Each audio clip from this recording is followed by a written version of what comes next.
자, 지난주 부활절이었습니다. 여러분, 예수님은 죽음을 이기시고 다시 살아나셨습니다.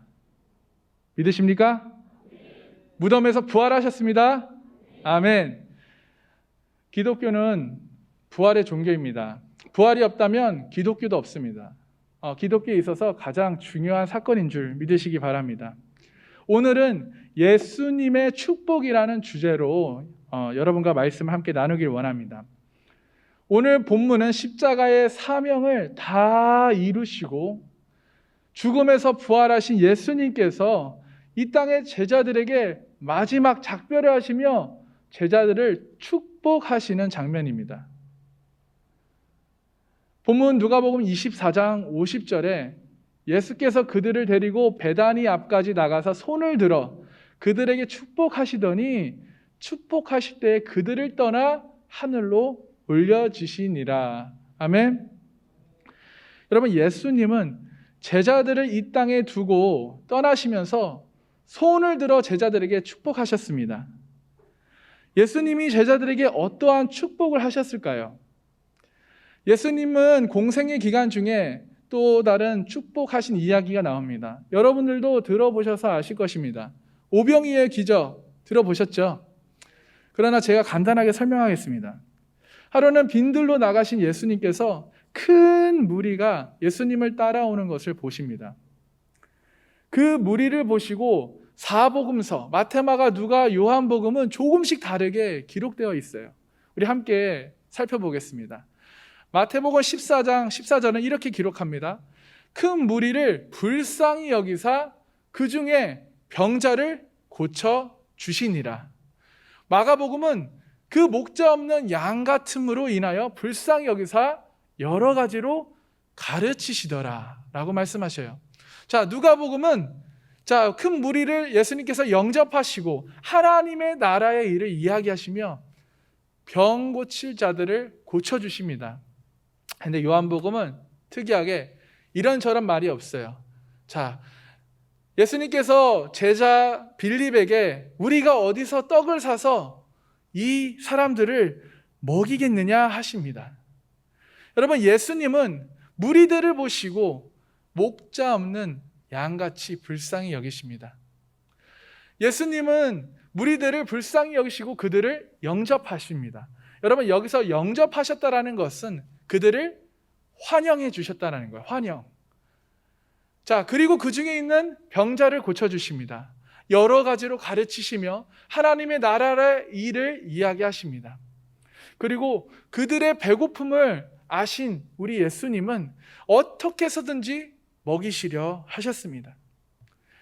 여러분, 예수님께 모인 사람들은 본문을 통해 본문에서 언급한 것처럼 이들 중에는 병자들도 있습니다. 가르침이 필요한 사람들도 있습니다. 또 심적으로나 영적으로 갈급하고 궁핍하여 예수님을 찾아온 사람들이었을 것입니다. 예수님께서는 그런 사람들을 최선을 다해 가르치시고 병자를 고쳐주시다 보니까 저녁이 됩니다. 이미 해가 저물었고 무리들에게는 고달픔과 배고픔이 있었습니다.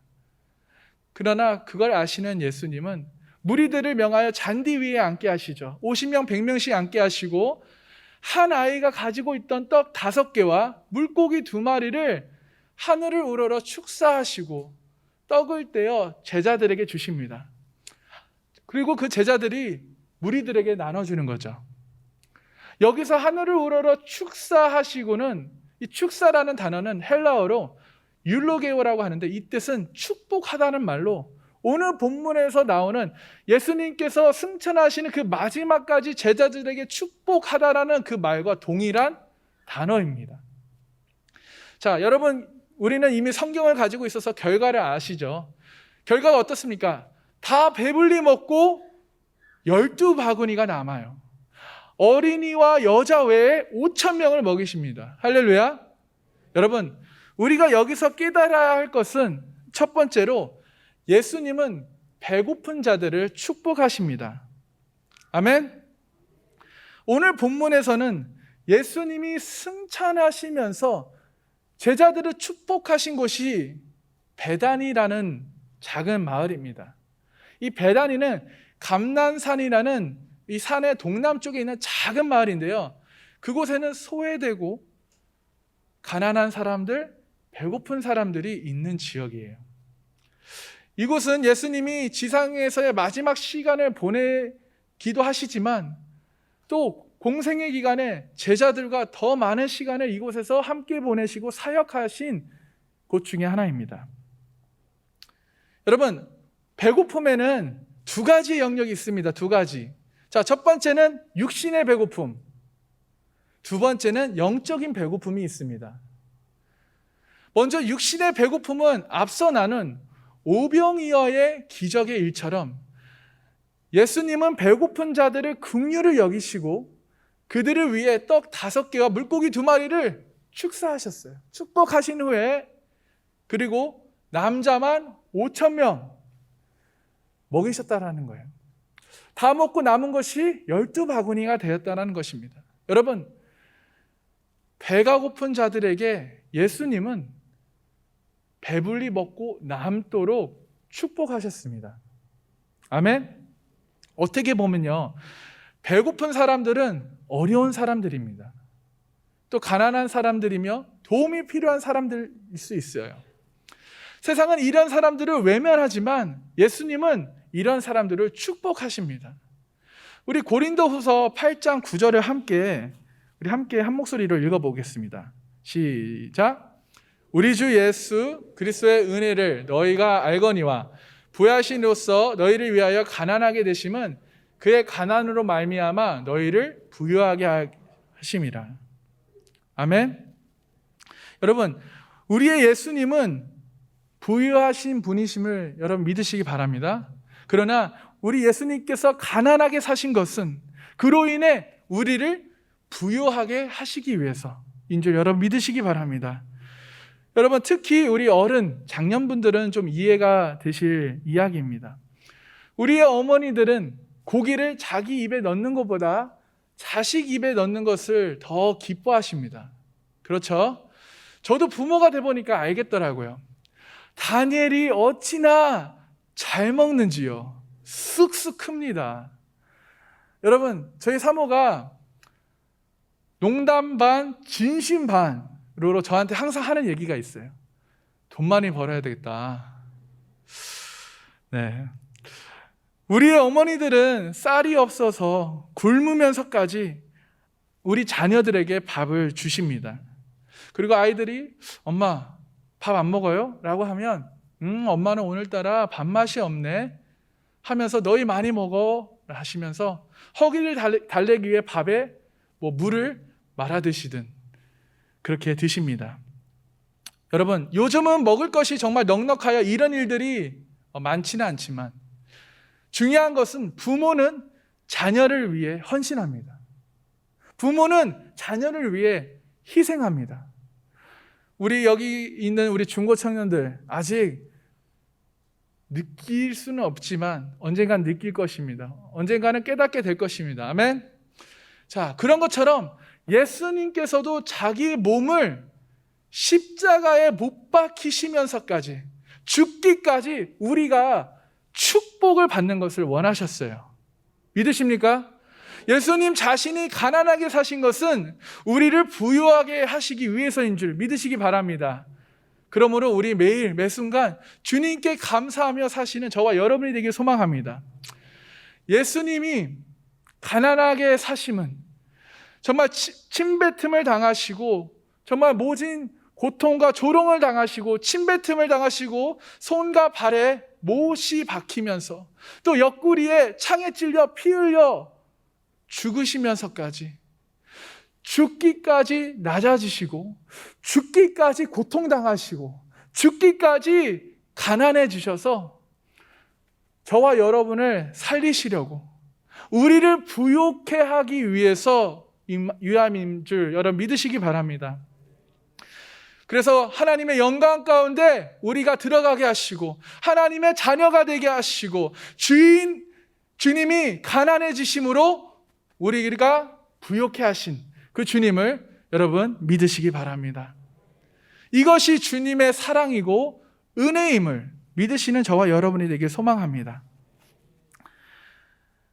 담임 목사님의 이야기를 잠시 나누겠습니다. 저는 하나님의 은혜와 성도님들의 사랑으로 고등학교 때부터 미국에 공부를 하며 살았습니다. 정말 이 자리를 비롯하여 다시 한번 감사드립니다. 5년 만에 처음으로 비자 문제가 해결되어서 이제 한국에 들어올 수 있게 되었습니다.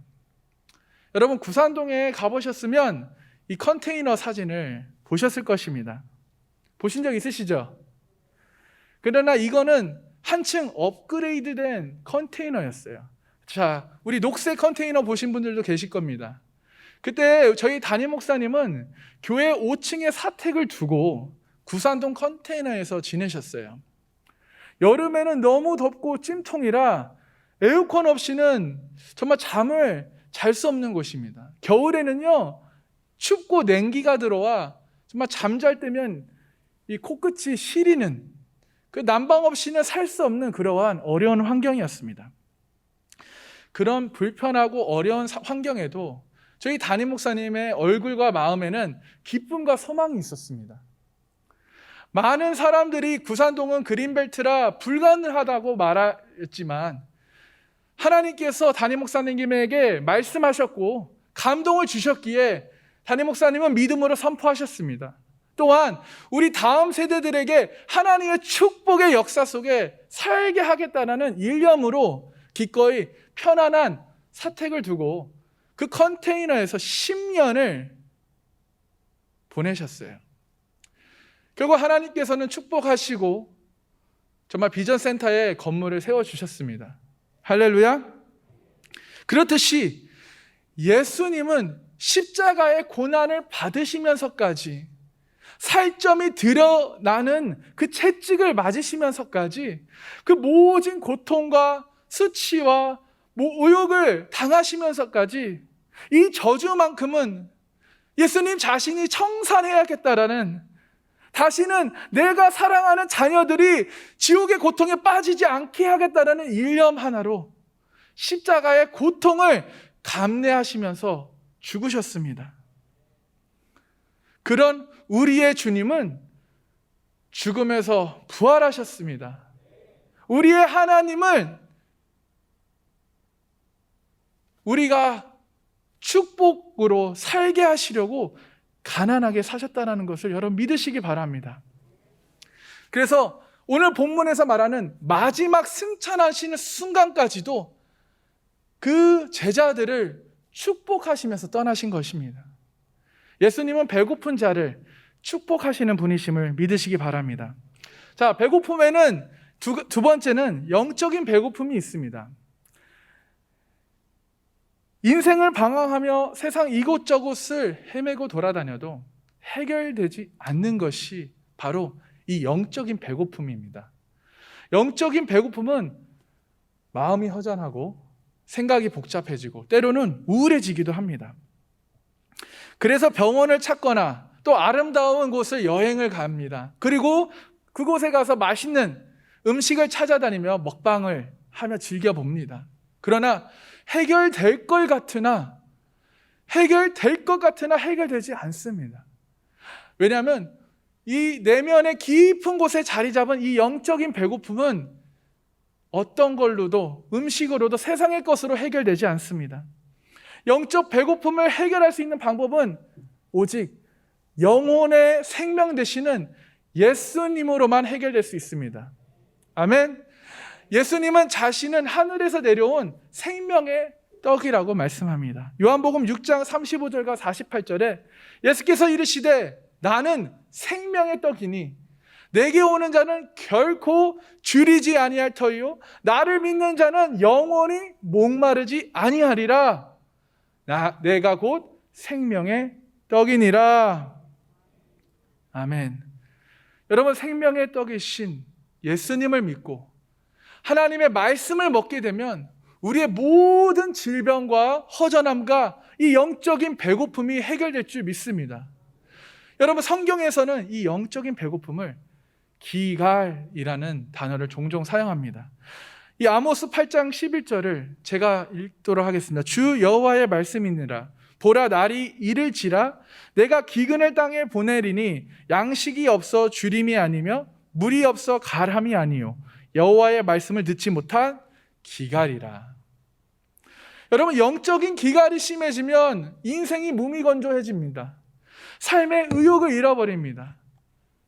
영적인 배고픔은 음식을 먹는다고 해서 해결되는 것이 아니에요. 그럼 저는 이미 해결됐겠죠. 명품을 가진다고 해서 해결되는 것이 아닙니다. 좋은 집에 산다고 해서 해결되는 것이 아니에요. 영적 배고픔은 생명의 떡이신 예수님을 만나야 우리의 그 기갈이 해소가 됩니다. 아멘. 사람은 생명의 말씀을 듣고 먹어야 이 우리 안에 있는 영적인 배고픔을 해결할 수 있음을 여러분 믿으시기 바랍니다. 여러분, 저도 이번에 20일을 금식하면서 저의 영적인 배고픔이 해결되었습니다. 그 전까지는 영적인 배고픔이 정말 어떤 건지 정확하게 모르고 있었어요. 그런데 20일을 하면서 그것이 해결됐는데 처음부터 20일을 할 생각은 조금도 없었습니다. 3월 9일 화요일이었습니다. 구산동에 출근하기 위해 벌떡 일어나다가 허리를 살짝 삐끗했어요. 삐끗한 상태로 구산동에 출근을 했는데 그런 저를 보고 담임 목사님은 갑자기 5일을 금식하라고 저에게 강하게 권면을 하시더라고요. 그래서 저는 그것을 육적으로만 받아들였어요. 그래서 저 3일밖에 안 해봤어요. 저 힘든데요. 괜찮아, 일할 수 있어요. 막 이랬어요. 저도 하나님께 은혜를 받고 타의가 아닌 자의로 정말 금식을 하고 싶었지만 하지만 마지못해 순종했습니다. 그러면서 그날부터 다른 일하는 것보다 성경을 읽고 기도하라고 말씀하셨어요. 3일 금식밖에 경험이 없는 저는 3일째 되면 배가 엄청 고픈 걸 알아서 조금 걱정했는데 이상하게 배가 고프지 않는 거예요. 아주 조금 고팠습니다. 자, 무사히 5일을 끝내고 그날 저녁 아내가 누룽지를 끓인 물을 주어 단숨에 먹었습니다. 얼마나 맛있는지요. 다음날 주일 일부 예배를 드리고 보통 항상 저는 5층에 올라갑니다. 왜냐하면 거기에는 죽이 있거든요. 아침을 먹으러 죽을 먹으러 올라가는데 담임 목사님께서 저를 보시고 이번 기회에 한번 시비를 해보는 게 어떻겠냐. 시비를 통해 너의 몸을 다 청소하고 깨끗이 해서 정말 저희가 지방간이 있거든요. 그것을 한번 확 고쳐보자 라고 또 권면을 하시는 거예요. 저는 또 마지못해 자의가 아닌 타의로 순종했습니다. 왜냐하면요, 생각보다 할만했거든요, 5일이. 그래서 시작을 했는데 신기한 일이 벌어졌습니다. 8일째부터 말씀의 은혜가 저에게 임하는 거예요. 하나님의 말씀이 제게 임하기 시작하고 그 말씀을 붙잡고 내가 회개하며 눈물을 흘리며 기도하게 하셨습니다. 더욱 신기한 건요, 제 안에 정말 배고파서 힘이 없을 것 같지만 제 안에 힘이 나기 시작한 거예요. 제 안에 감사와 기쁨이 가득 차게 되었고 저에게 20일을 하라는 또 하나님의 감동이 주어졌습니다. 10일이 끝나는 18일 목요일 목요 영생 예배 후 담임 목사님께서는 이번에 이렇게 말씀하셨어요. 10일 금식은 몸의 장기가 그냥 쉬는 거야. 진짜는 20일을 해야 몸에 독소가 빠진대. 나중에 담임 목사님께서는 말씀하셨지만 차마 저에게 20일을 강하게 권면하고 하기는 좀 그랬다고 합니다. 근데 저에게는 이미 하나님의 은혜가 기쁨과 감사가 충만하였기에 이번에는 타의가 아닌 자의로 기쁨과 감사함으로 아멘 하며 20일을 하나님의 은혜의 충만함으로 하게 되었습니다. 저는 이번 20일을 금식하면서 깨달은 것이 있습니다, 여러분. 영적인 배고픔이 해결되면, 영이신 하나님의 말씀이 내 안에 채워지면 육신의 배고픔도 은혜로 극복하게 된다는 것입니다. 할렐루야. 그리고 내 마음에 기쁨이 넘치게 돼요. 은혜가 샘솟게 되며 인생이 즐겁고 행복해집니다. 내 심령이 기쁘고 즐거우니까 내 입술에서 찬양이 고백됩니다. 감사의 고백이 선포돼요. 하나님은 오늘 우리에게 영의 양식인 하나님의 말씀을 풍성하게 부어주실 줄 믿습니다. 여러분, 이 영적인 배고픔, 하나님의 말씀으로 해결되시는 저와 여러분이 되기를 주님의 이름으로 축복합니다.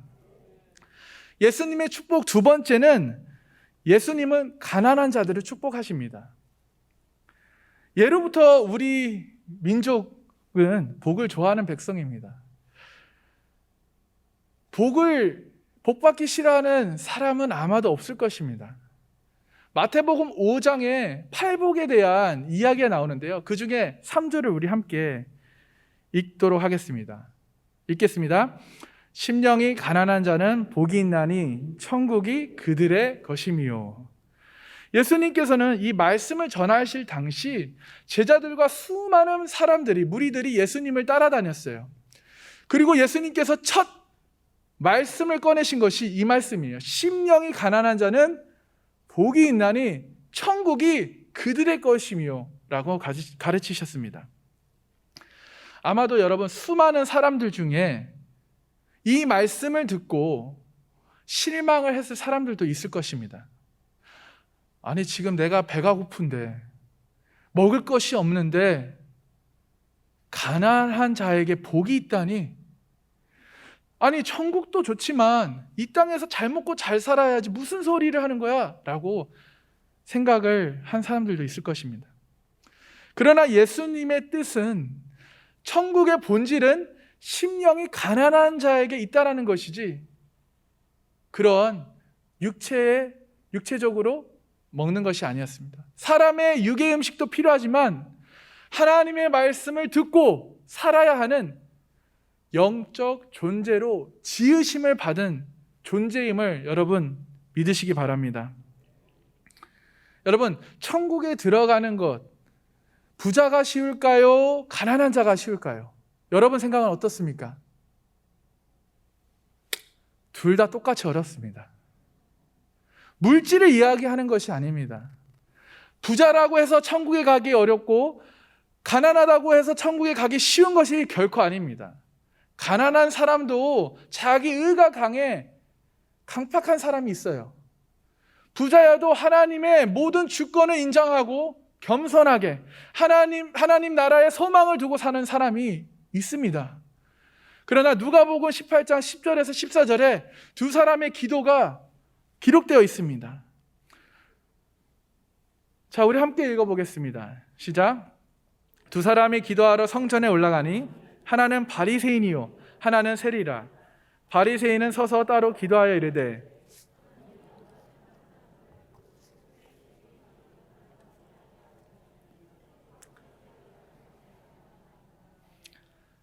나는 일해에 2번씩 금식하고 또 소득의 11조를 드리나이다 하고, 세리는 멀리 서서 감히 눈을 들어 하늘을 쳐다보지 못하고 다만 가슴을 치며 이르되, 하나님이여 불쌍히 여기소서, 나는 죄인이로소이다 하였느니라. 아멘. 여기에 나오는 바리새인은 종교 지도자입니다. 그는 하나님께 이렇게 기도합니다. 하나님, 저는 다른 죄를 짓는 사람과 다릅니다. 옆에 있는 세리와도 같지 아니함을 하나님께 감사드립니다. 저는 일해에 일주일이라는 말입니다. 일주일에 하나님께 2번씩 금식하고 11조를 드립니다 라고 기도해요. 자, 반면에 세리는 세금을 걷는 자죠. 그는 정말 눈을 들어 하늘을 똑바로 쳐다보지 못하고 다만 가슴을 치며, 하나님 나를 불쌍히 여기소서, 나는 죄인입니다 라고 기도하는 것이에요. 자, 여러분, 이 둘 중에 누구의 심령이 더 가난합니까? 두 사람은 각자 하나님에게 기도하였지만 심판자 되시는 예수님께서 누가 더 의로운 사람인지 14절에 이렇게 말씀하셔요.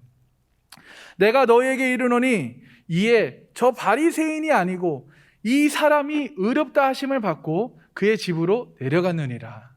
무릇 자기를 높이는 자는 낮아지고 자기를 낮추는 자는 높아지리라 하시니라.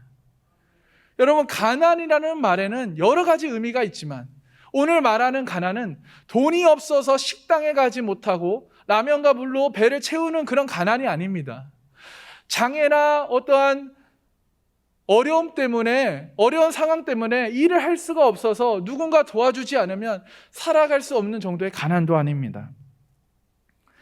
심령이 가난한 사람은 누군가 구원해 주기를 기대할 수밖에 없는 사람. 이 세리는 육적으로 부자였을 수도 있어요. 그러나 심령이 가난했습니다. 그렇게 스스로 자신을 구원할 수 없음을 알았습니다. 그래서 하나님께 나와 자신을 구해 주실 것을 간절히 구하고 기도하는 세리였습니다. 여러분, 심령이 가난한 사람은 자신의 무능력을 고백하는 사람입니다.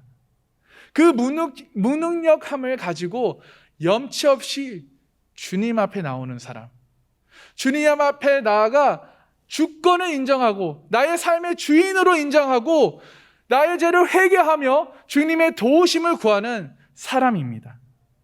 여러분, 바리새인처럼 신앙생활을 좀 했다고, 말씀을 좀 안다고, 기도를 좀 했다고, 헌금을 좀 했다고 자기 의를 삼은 이 심령은 결코 천국에 갈 수 없다는 것입니다. 여러분, 저도 이런 바리새인과 같은 사람이었습니다.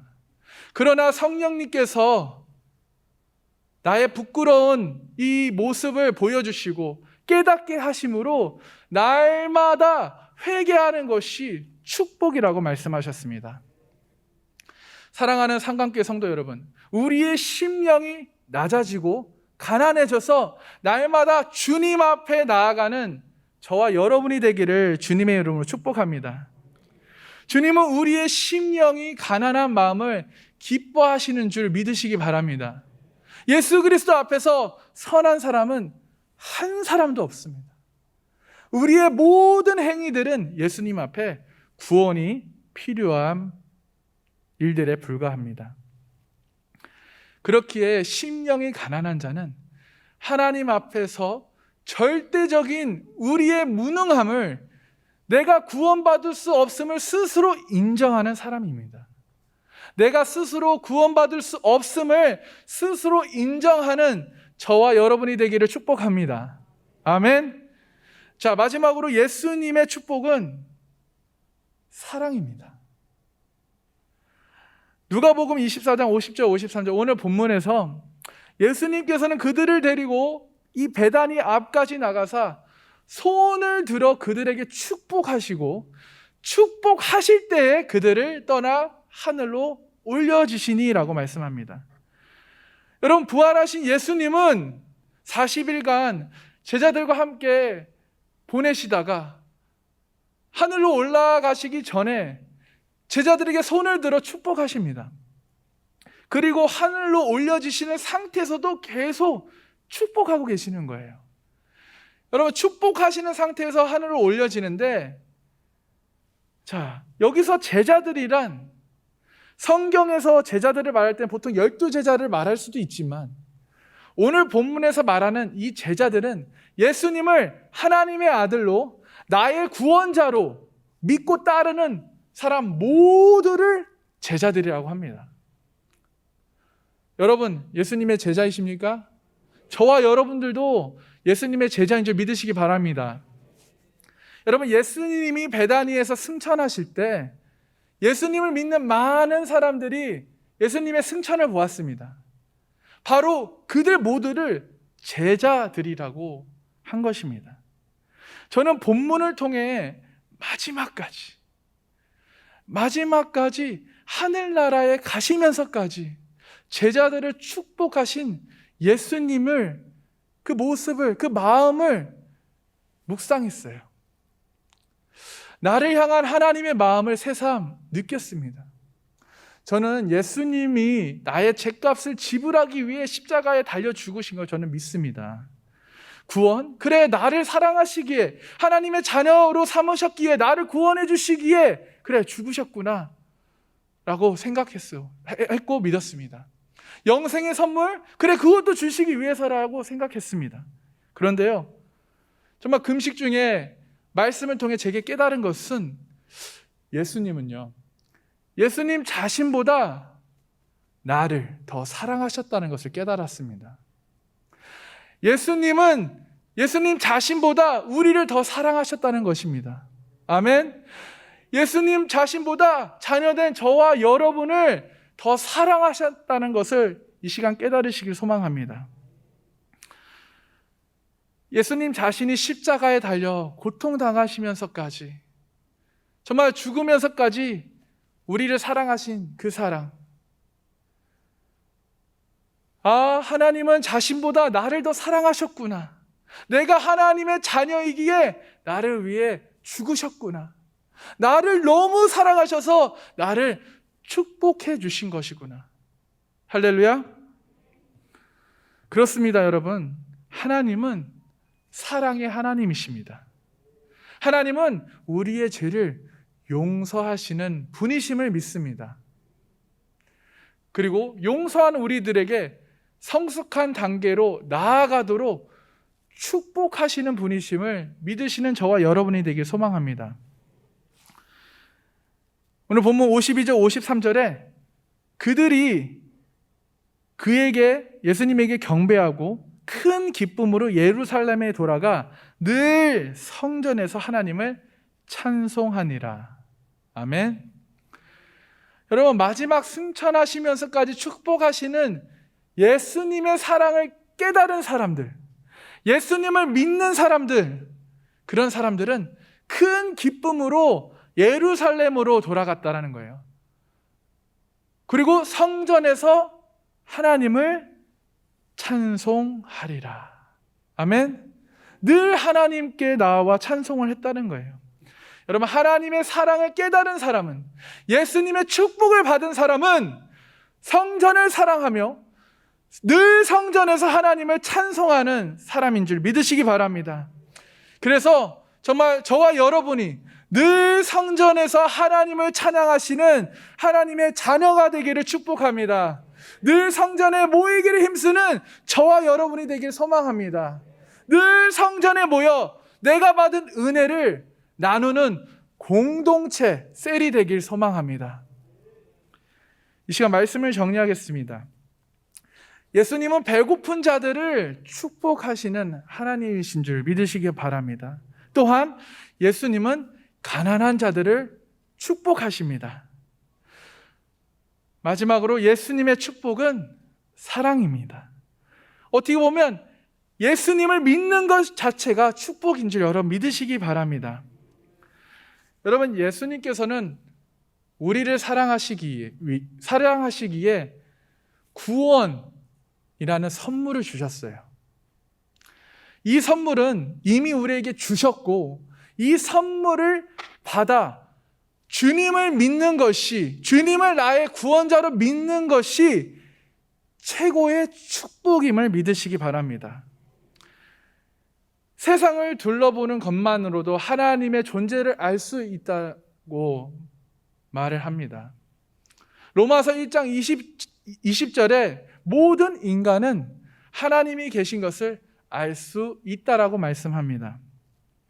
여러분, 그렇다면 우리가 하나님에 대해 더 많은 지식을 어디에서 찾을 수 있을까요? 그것은 바로 성경입니다. 저와 여러분이 성경을 읽고 묵상하다면 하나님에 대해 알게 될 줄 믿으시기 바랍니다.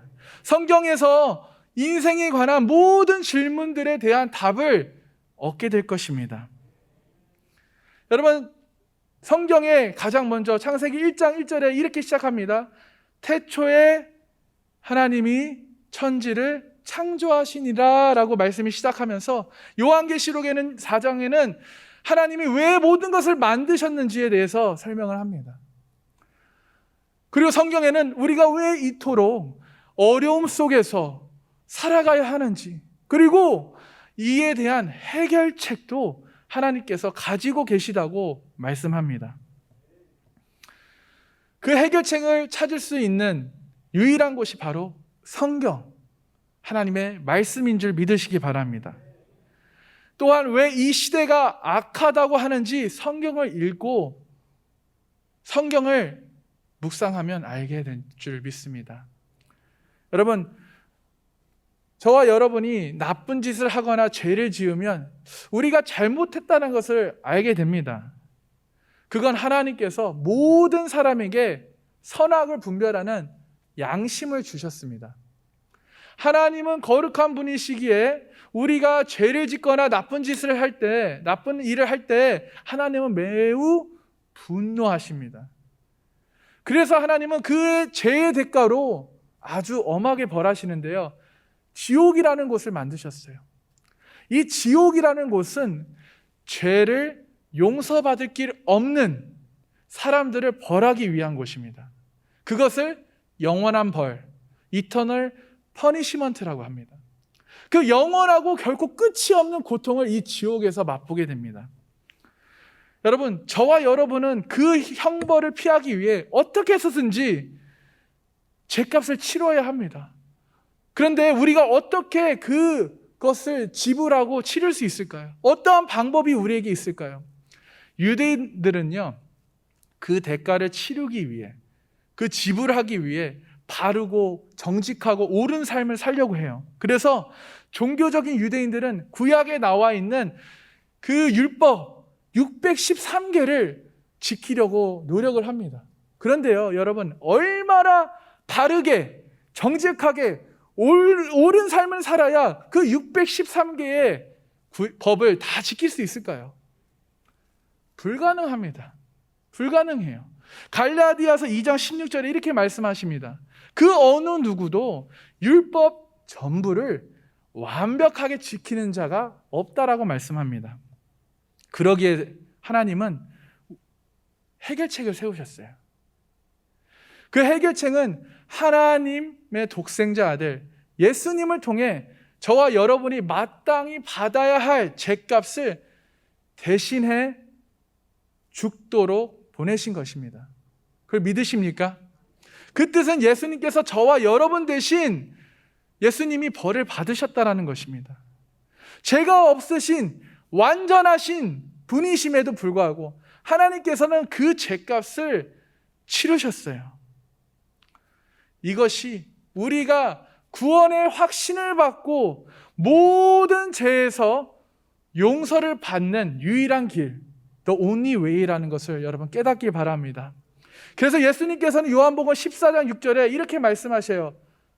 내가 곧 길이요 진리요 생명이니 나로 말미암지 않고는 하나님 아버지께로 올 자가 없느니라.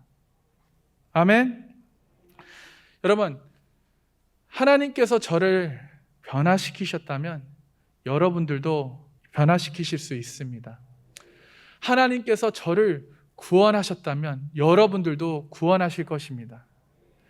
그러나 이 좋은 소식을 믿을 것인지 거부할 것인지 결정하는 것은 바로 나의 결정이고 나의 선택입니다. 이 결정은요, 나의 인생에 있어서 가장 중요한 결정임을 여러분 이 시간 깨달으시기 바랍니다. 결정을 하고 안 하고는 나의 선택, 나의 책임이에요. 그 결정은 여러분의 인생에 있어서 영원한 운명에 영향을 미칠 것입니다.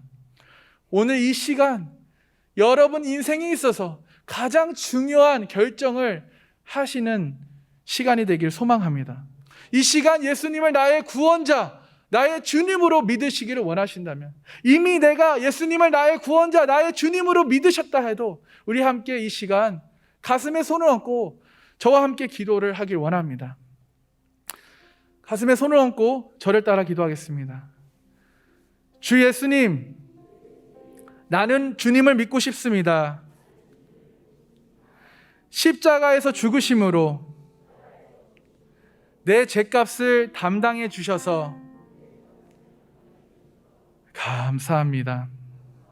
지금 이 시간 나는 내 마음의 문을 열고 예수님을 나의 구주, 나의 하나님으로 영접합니다. 나의 모든 죄를 용서하시고 영생을 주심에 감사합니다. 나를 다스려 주시고 나를 주님이 원하시는 사람으로 만들어 주옵소서. 예수님의 이름으로 기도합니다. 아멘. 아멘. 자, 하나님은 당신을 사랑하십니다. 예수 그리스도께서 당신 안에 들어와 계십니다. 당신의 모든 죄는 이 시간 사함을 받은 줄 믿으시기 바랍니다. 오늘 당신은 하나님의 자녀가 되었습니다. 오늘 당신은 영원한 생명을 얻은 줄 믿으시기 바랍니다. 오늘 하나님께서 예비하신 풍성한 새 삶이 시작된 줄 믿으시는 성도분들이 되길 소망합니다.